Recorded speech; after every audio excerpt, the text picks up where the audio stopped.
Baik, Assalamualaikum warahmatullahi wabarakatuh. Di sini kami akan melaporkan hasil praktek kewirausahaan kami, yang dimana nama usaha kami yaitu Noodle Price. Di sini saya sebagai moderator, yaitu Nova Ramadan Saputra, dengan NIM 2005-3097. Kemudian Anissa Alipia, itu untuk pembagian pembacaan latar belakang. Kemudian Rani Septriasa, di sini Rani Septriasa untuk pemaparan biaya-biaya. Kemudian Mutiara di sini akan menjelaskan tentang kendala dan tantangan yang akan dihadapi. Yang selanjutnya yaitu Nabila Nur Istiqomah. Di sini Nabila akan menjelaskan tentang solusi atau upaya mengatasi masalah tersebut. Yang dimana usaha kami ini bernama Noodle Price. Baik, langsung saja untuk pembacaan latar belakang atau penjelasan latar belakang akan dijelaskan oleh Anissa Alipia. Kepada Anissa Alipia dipersilakan. Baik, terima kasih kepada Nova. Indonesia merupakan salah satu negara yang beriklim tropis dengan 2 musim, yaitu musim kemarau dan musim hujan. Begitu pula dengan Kota Padang, cuaca yang panas membuat tingkat konsumsi masyarakat terhadap minuman dingin termasuk tinggi. Pada saat ini, bisnis usaha di bidang minuman sangat banyak, baik di Padang maupun di seluruh wilayah Indonesia. Namun ada beberapa masalah yang ditemukan dari minuman. Salah satunya contohnya yang bisa kita ambil dari permasalahan di Indonesia adalah kasus keracunan pangan akibat makanan yang mengandung bahan kimia atau diolah tidak sesuai prosedur sudah jamak ditemukan. Oleh karena itu, guna mengatasi masalah yang ada, kami akan meluncurkan sebuah produk minuman yang bernama Noodle Freeze. Noodle Freeze merupakan produk yang baik untuk dikonsumsi karena memiliki kandungan gizi yang baik untuk tubuh, dan yang terpenting produk ini tidak mengandung bahan pengawet atau zat berbahaya lainnya bagi tubuh manusia karena Noodle Freeze ini terbuat dari bahan utama jelly yang memiliki berbagai macam manfaat kesehatan manusia. Di antaranya yang pertama, mengandung asam amino yang baik untuk kulit, yang kedua menjaga berat badan yang ideal, yang ketiga membantu meningkatkan kekebalan tubuh, yang keempat menjaga kesehatan rambut, yang kelima mengurangi kolesterol jahat, yang keenam mengurangi stres, yang ketujuh melancarkan pencernaan, yang kedelapan meningkatkan kekuatan tulang dan gigi, yang kesembilan meningkatkan pelumasan sendi serta pencegahan radang sendi, dan yang terakhir yang ke-10 mencegah risiko penyakit jantung. Usaha Noodle Freeze ini mudah dijalankan dengan keuntungan yang menjanjikan, karena selain bahan bakunya yang mudah, pembuatannya pun mudah dan praktis, serta belum ada pesaing yang menjual produk ini. Maka dari itu harapan kedepannya dapat memenuhi kebutuhan masyarakat yang suka akan minuman yang sehat dan segar. Dan juga Noodle Freeze ini dapat dikonsumsi oleh semua kalangan, baik itu dari anak-anak, remaja hingga orang dewasa, dan juga harganya pun yang terjangkau. Baik, mungkin itu saja dari saya kembalikan kepada moderator. Baik, terima kasih Nopal. Saya akan menjelaskan tentang penjualan dan strategi penjualan. Nah, sebelum saya menjelaskan tentang hasil penjualan dari produk kami, saya mempertegas dulu bahwa adanya kenaikan BBM membuat harga bahan baku kami tidak stabil, sehingga harga penjualan kami dinaikkan dari 6.000 menjadi 8.000. Nah, di sini pada tanggal 31 bulan Oktober itu hasil penjualan kami sebanyak 5 cup dengan harga masih 6.000. Yaitu penjualan pada tanggal 31 ini sebesar 30.000. Nah, pada tanggal 1 itu juga sebanyak 5 cup, yaitu sebesar 30.000. Kemudian pada tanggal 2 ada 2 macam, di mana 45 cup dengan harga 6.000 dan 1 cup dengan harga 3.000. Nah, kemudian bisa ibu dan teman-teman lihat di sini penjualan dari kelompok kami sampai tanggal 1 bulan November sudah sebanyak 2.368.000. Nah, di sini tuh penjualan kami belum terlalu banyak untung dikarenakan biaya bahan bakunya tidak stabil. Kemudian biaya modal per cup. Meski kita menetapkan harga 6.000, itu masih ada laba dari per cupnya, yaitu sebesar 1.437, di mana biaya bahan baku yang terpakai dalam satu cup itu yaitu satu jeli telur ceplok atau jeli topping yang besarnya sebesar 400 per cup. Kemudian jeli nata de coco yaitu topping-topping kecil, itu tuh biaya modalnya per cup 360. Kemudian cup plastik 800, sendok plastik 200, kantong kresek 70, mie jelly 900, kemudian sirup marjan 800, batu es 300, dan biji selasi 30. Kemudian susu 413, kemudian stiker logo 290. Nah, berhubung keuntungan yang kami peroleh tidak sebanding dengan jasa yang dikeluarkan, maka kami meningkatkan harga jualnya menjadi 8.000. Nah, dari harga jual 8.000 ini kami memperoleh laba per cupnya yaitu 3.437 rupiah. Kemudian biaya habis pakai. Nah, biaya yang kami habiskan untuk biaya bahan baku ini mulai dari tanggal 29 yaitu sebesar 19.000. Kemudian pada tanggal 13 sebesar 76.500. Kemudian pada tanggal 15 bulan Oktober, biaya habis pakai yang kami habiskan yaitu 240.857. Kemudian pada tanggal 20 itu sebesar 58.500. Kemudian pada tanggal 31 biaya habis pakai kami yaitu sebesar 145.000. Kemudian pada tanggal 1 bulan November itu biaya habis pakai kami yaitu 173.300. Kemudian pada tanggal 2 yaitu sebesar 63.000. Tanggal 4 sebesar 35.600. Nah, kemudian tanggal 5 yaitu sebesar 20.000. Tanggal 7 182.100.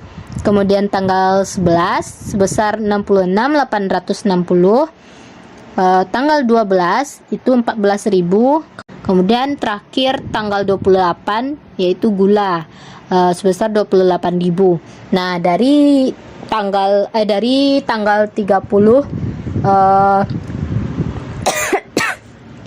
dari bulan September sampai Desember itu biaya habis pakai yang kami habiskan yaitu sebesar 1.199.217 rupiah. Kemudian biaya yang kami habiskan untuk alat dan perlengkapan yaitu pada tanggal 20 bulan Oktober sebesar 321.000. Nah, kemudian pada tanggal 31 bulan Oktober biaya alat dan perlengkapan yang kami habiskan yaitu sebesar 202.000. Kemudian terakhir biaya alat dan perlengkapan yang kami habiskan yaitu untuk meja lipat. Nah, sebesar 300.000. Jadi total biaya alat dan perlengkapan yang kami habiskan yaitu sebesar 823.000. Kemudian biaya lain-lain. Nah, biaya lain-lain yang kita habiskan di sini yaitu yang pertama untuk jasa desain logo sebesar 35.000. Kemudian pada tanggal 12 November yaitu transportasi ke Bukit Tinggi untuk kegiatan MONEF, monitoring dan evaluasi sebesar 320. Pada tanggal 24 bulan November itu transportasi ke Expofik sebesar 13.000, di mana pada saat itu kelompok kami kekurangan kendaraan untuk membawa alat dan perlengkapan ke kegiatan Expo kewirausahaan di Fakultas Ilmu Keolahragaan. Nah, jadi total biaya lain-lain yang kita habiskan yaitu sebesar 368.000. Kemudian dari hasil penjualan dan biaya-biaya yang telah kita habiskan, kelompok kami ini memperoleh laba bersihnya sebesar 783.000. Nah, di sini di laporan laba rugi ini biaya alat dan perlengkapan tidak kita pakai karena yang digunakan dalam laporan laba bersih itu yaitu pendapatan dikurangi dengan biaya-biaya yang habis pakai. Nah, di sini untuk laba secara keseluruhan belum kita peroleh karena waktu yang kurang cukup untuk melakukan penjualan. Nah, ditambah lagi biaya untuk peralatan dan perlengkapan itu termasuk mahal, dan biaya alat dan perlengkapan yang kita butuhkan itu juga banyak, seperti box-box. Nah, sehingga di sini kita belum mendapatkan modal balik. Namun untuk secara laba untuk produknya itu kita sudah dapatkan sebesar Rp800.783. Nah, sekianlah penjelasan biaya-biaya atau keuangan dari saya. Selanjutnya saya kembalikan ke moderator.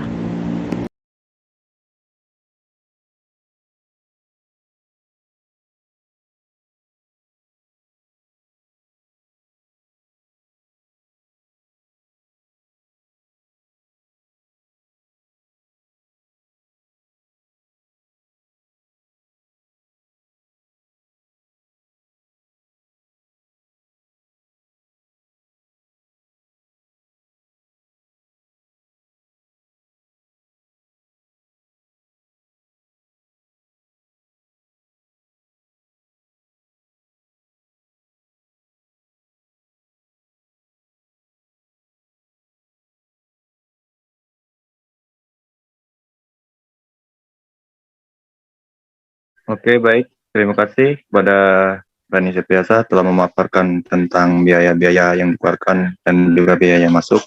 Kemudian, laporan kendala dan tantangan yang akan disampaikan oleh Mutiara. Kepada Mutiara dipersilakan. Baiklah, terima kasih moderator. Selanjutnya yaitu kendala. Kendala utama yang kami hadapi sulitnya dalam membagi waktu untuk menjaga stand usaha sehingga kami melakukan penjualan melalui online. Seringkali jadwal kami bentrok sehingga tidak memungkinkan kami untuk menjaga stand kecuali kami punya karyawan sendiri. Ada beberapa kendala lain yang kami hadapi menjalankan usaha ini, antara lain yang pertama, harga bahan baku di pasar tidak stabil. Yang kedua, serta bahan baku yang kami produksi sulit untuk dicari, dan kami menggunakan marketplace yaitu Shopee untuk membeli bahan baku. Dalam Shopee, ongkos kirimnya yang cukup tinggi, serta terlalu lama barang baku kami belum yang mengetahui tentang produk kami ini. Kebanyakan dari anggota itu bertempat tinggal di kos di mana luas area berproduksi termasuk sempit sehingga menghambat proses produksi kami. Yang ketiga, belum banyak yang mengetahui tentang produksi kami ini. Kebanyakan dari anggota itu bertempat tinggal di kos di mana luas area untuk berproduksi termasuk sempit sehingga menghambat proses produksi kami. Next.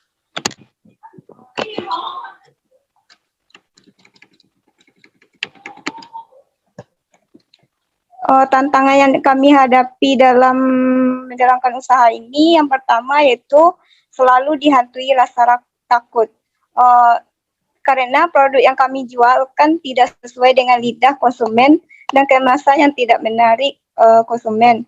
Dan juga produk yang kami jualkan ke pasar tidak laku, dan juga takut produk yang kami bikin ini merupakan produk yang tidak tahan lama dan membuat bahannya tidak enak lagi. Yang kedua, siap terima resiko. Kami siap terima risiko dari produk yang kami jualkan ke pasar, dan juga kami siap menerima komentar dari konsumen untuk perbaikan dari produk kami. Baiklah, hanya itu dari saya kembalikan kepada moderator. Baik, terima kasih kepada Mutiara yang telah menjelaskan tantangan dan kendala yang dihadapi. Selanjutnya yaitu upaya untuk mengatasi kendala dan tantangan tersebut yang akan dijelaskan oleh Nabila. Kepada Nabila dipersilakan. Terima kasih kepada moderator. Baiklah, saya akan menjelaskan solusi untuk usaha yang kami jalani ini. Yang pertama, melakukan penjualan secara online, di mana promosi melalui WhatsApp dan langsung antar ke konsumennya. Jadi di sini sistem penjualan kita ada order langsung antar sehingga kita bisa mengatasi masalah usaha yang susah untuk bagi waktu jaga standnya. Yang kedua, produksi selanjutnya harus lebih efektif lagi dengan memilih waktu produksi yang tepat untuk semua anggota. Yang ketiga, mempromosikan secara langsung kepada masyarakat tentang produk Noodle Fresh, serta memanfaatkan sosial media yang dimiliki usaha dan anggota kelompok. Yang keempat, kami memanfaatkan kembali bahan yang masih tersedia dari bahan produksi sebelumnya. Yang kelima, kami harus mengenal produk kami ini baik secara langsung, offline maupun online kepada masyarakat luas. Yang keenam, kami melakukan produksi di kos anggota, di mana kita produksi sebanyak mungkin agar kita tidak terlalu sering menghabiskan waktu untuk produksi. Dan yang terakhir, dalam waktu perkuliahan ini sulit untuk berkumpul bersama teman-teman buat produksi, sehingga kami memproduksi sebanyak mungkin di rumah dan kos rekan kerja, dan hasilnya dibawa lalu masing-masing rekan kerja diwajibkan laris atas penjualan produksi yang telah kami bagi rata. Baiklah, sekian dari saya kembalikan kepada moderator. Oke, baik. Terima kasih kepada Nabila. Mungkin itu saja laporan dari kami. Dapat disimpulkan bahwa di sini kami memiliki banyak kendala. Yang pertama yaitu masalahnya pembagian waktu untuk penjaga stand. Kemudian karena ongkos kirim yang lebih mahal, itu membuat laba kami belum balik modal. Dalam artian untuk memberikan modal untuk perlengkapan. Jadi di sini sudah dijelaskan kepada Samarani tadi bahwa biaya-biaya yang kami keluarkan yaitu belum balik modal untuk biaya perlengkapannya. Akan tetapi kami memperoleh laba bersih sekitar 800 ribuan. Mungkin itu saja yang bisa kami sampaikan dan kami akhiri. Wassalamualaikum warahmatullahi wabarakatuh.